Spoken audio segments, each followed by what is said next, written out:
Hi, I'm Pirie Jones, and I'm from Sun Valley, Idaho. Why is it important where I'm from? Because I'm going to share with you about my community. Sun Valley, Idaho is an international destination. It's famous for its skiing, perfect weather, and of course its history. But soon, Sun Valley may be known for something else. And that something else is suicide. How many of you have lost a friend or family member to suicide? Raise your hands. Wow, quite a bit of you. Well, I'm going to share with you some of the faces my community has lost. Jacob, 13. Lane, 17. Speedy Jarrett Peterson, 29. And Caleb, 40. Now, before I go any further, I want to talk to you about the effects that these suicides have had on my life. For many years, I created wellness festivals around the country. And last September, I graduated from having a 2-year master's program in spiritual psychology from the University of Santa Monica. The day after graduation, I received a phone call from a girlfriend telling me that one of our friends had died by suicide. Now, you notice I didn't say committed suicide. And the fact is, suicidal people do not desire death. What they want is an end to their severe emotional pain, and they think this is the only way to do it. When I got this message, and particularly from a friend of mine who was also the life partner of a girlfriend, I was absolutely devastated. She was part of my girl tribe. She's one of us. So with this news, I needed to contact my children because they were at school. I didn't want them to know from anybody else but me. You see, he was also a personal friend and a skiing mentor to my children.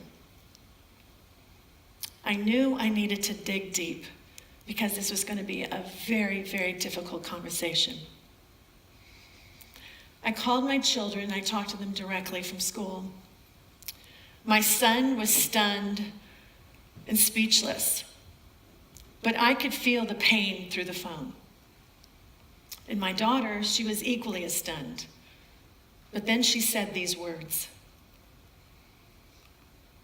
"Wow, Mom, I guess suicide is becoming normal around here."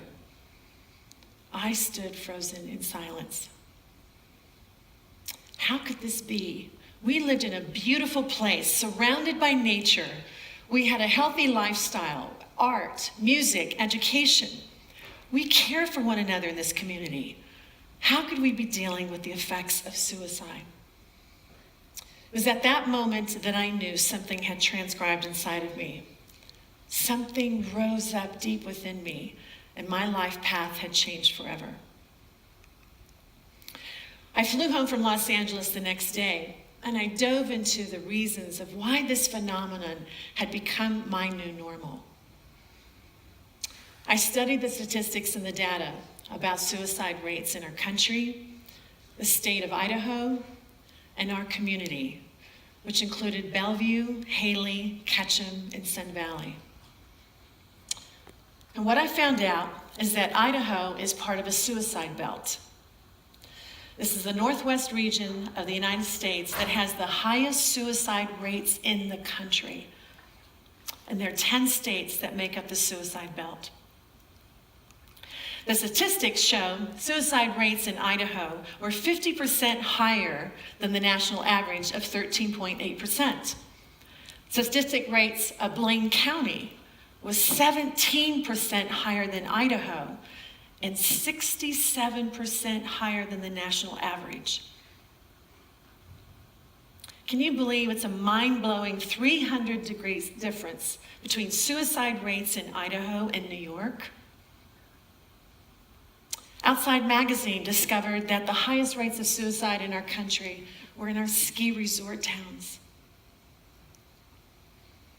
And Time Magazine recently came out with a report with the Center of Disease Control and Prevention that stated suicide deaths among our teenagers between the ages of 15 and 19 years old had reached a 40-year high. Teenage death among our teenage girls had doubled, and raised a 30% higher among our teenage boys. After I digested these numbers, the question that kept coming in my mind is why? Why is this happening?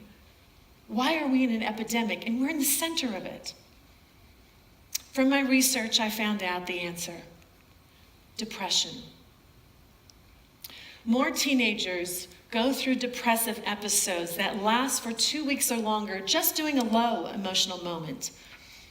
But they think this feeling is permanent. Their frontal cortexes are not fully developed yet, so they don't know that the permanent feeling is not a feeling at all. It can be changed. And more importantly, teenagers need to know that there is help for them when they're going through these episodes. So despite the rise in teen depression, there's not a corresponding increase in the rise for mental health treatment for our kids. So when I heard these numbers, I knew that my purpose and what I wanted to focus on were kids and our schools. So I started by calling Kevin Hines, who is a national suicide survivor. Now, Kevin really battled with depression, primarily during his teenage years. 20 years ago, at 17 years old, he became more and more hopeless. So while his father was at work, he sat down and he wrote a suicide note. He then took a bus and went to the Golden Gate Bridge. Crying all the way, he made a decision that if just one person would come up to him and ask him if he was okay, he wouldn't jump. Sobbing at the bridge, he saw a woman walking up towards him. He was hopeful. But instead she asked, "Would you mind taking a picture of me in front of the bridge?" as tears were streaming down his face. His heart broken. Remember, he only needed one person to ask if he was okay and if they cared. But they didn't, and so he jumped. Now, Kevin says the minute he let go of the railing, he wished he didn't. As his body hit the water, breaking almost every single bone and sinking to his death, something rose up underneath him. A sea lion. The sea lion buoyed him up from the water and kept him alive until the Coast Guard could come and save him. Now, Kevin describes this as the luckiest day of his life. So after his recovery, he then finally figured out that his life did matter. So now what he's doing is he's going around the country and he's saving one person at a time, sharing a story. Well, Kevin came to our community last February, and he spoke to every middle school and high school in our community, every 8th grader to 12th grader, and the kids absolutely loved him. He was authentic. So Kevin met with them one-on-one, and he asked them, what are their struggles? And they shared, they opened up, and they were vulnerable. They talked about domestic abuse. They talked about the cuttings. They talked about alcohol and substance abuse. And he listened, and his team listened, and they identified some of the kids who were at risk, and lives were changed. After Kevin left, he sent us a report about how we could heal in our community. So with a few community leaders in hand, we formed the Suicide Prevention Coalition Group. We have about 30 members and organizations who are involved. And it's been amazing, the groups of people that are sitting at the table. We have teachers, hospital administrators, policemen, first responders, everyone in the community.